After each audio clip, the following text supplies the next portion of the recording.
The lawyer paused, not the polite pause, the dangerous one. Papers stopped rustling, breath stopped moving, even the ceiling fan seemed to hesitate. I was seated quietly among the general's closest officers, men with medals heavy enough to bend their jackets, men who had learned to keep their faces neutral while nations burned. I belonged there only by proximity, not by blood, or so I thought. The lawyer adjusted his glasses and looked directly at me. "Before we proceed," he said, voice dry as old ink, "there is a clarification requested by the deceased." Every eye turned. Then he asked the question that split my life cleanly in two. "Do you know who your biological parents are?" I didn't answer, because the truth was, I had always suspected, and because the general had taught me never to react first. I wasn't expecting anything from that room. That's the part people get wrong. I didn't come for inheritance, I came for closure. The general had been my mentor, my commander, my architect. He found me when I was 17, angry, talented, disposable. He shaped me with discipline instead of affection, precision instead of praise. He told me once, late at night, when the maps were rolled up and the war was quiet for a moment, "Never assume loyalty, verify it." I lived by that, which is why the betrayal, when it came, didn't destroy me, it refined me. Years earlier, before the will, before the question, before the silence, it began in a boardroom. "You're outdated, we're done here," the CEO hissed, leaning forward like a man rehearsing dominance. The room laughed, not loudly, politely, cowardly. I didn't argue, didn't flinch, didn't blink. "Understood," I said quietly. That was the moment the retirement trust activated its voting rights. They didn't know it yet, but the war had already shifted. I had built that company from a windowless office and a borrowed server. I didn't pitch dreams, I engineered outcomes. When the board arrived, they brought charm, leverage, and appetites. I brought silence. The CEO, my former protege, thought I was obsolete because I stopped attending social events, because I let him take credit publicly, because I smiled and stepped back. Men like him confuse restraint with weakness. The general taught me better. I let him fire me, then I let the lawyers move. But that wasn't my first betrayal, just the loudest. The first betrayal was quieter and older. I never knew my parents, not really. There was a story, there's always a story, but it changed depending on who told it. A car accident, an illness, a distant relative who didn't want a reminder. What never changed was the absence. The general never filled that gap. He didn't hug, he didn't comfort, he trained. He watched me learn faster than his officers. He tested me harder. Sometimes I caught him staring at me like a man reviewing an unfinished letter.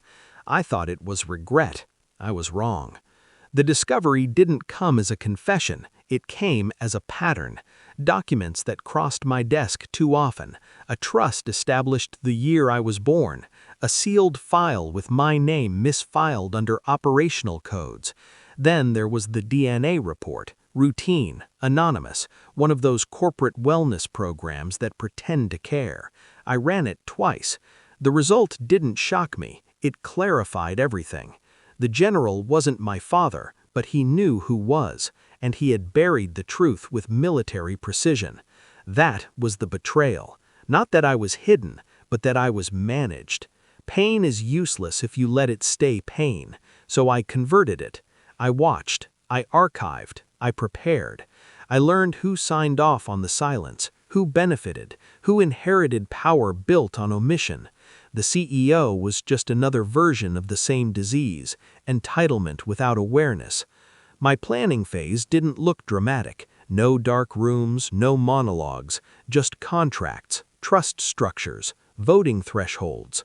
The retirement trust wasn't symbolic, it was surgical. 76%. Enough to erase arrogance in one vote, enough to end a career before lunch. By Monday morning, the board convened an emergency meeting. The question echoed through the room like a gunshot. Who just fired the person who owns 76% of the shares? No one answered, because the answer was sitting quietly at the end of the table. The CEO's face drained. He tried to speak, failed, tried again. I met his eyes for the first time since he dismissed me. "You should have read the footnotes," I said. That was all.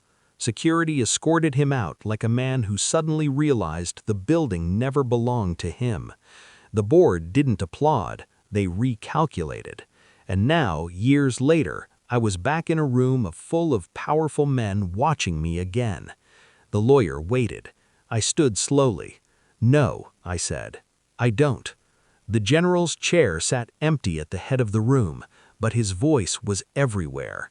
The lawyer nodded and continued. "In that case, the general instructed me to read the following line verbatim." He cleared his throat. "To the one I trained to survive my failures, know this. Your father was my greatest mistake, and you were my attempt at redemption." Silence collapsed inward. The officers shifted, uncomfortable. Armed men hate emotional explosives. The lawyer kept going. "The truth was buried to protect power, not you. I chose wrong." I felt nothing, not then. Later maybe, but not in that room, because the final move was still unfolding.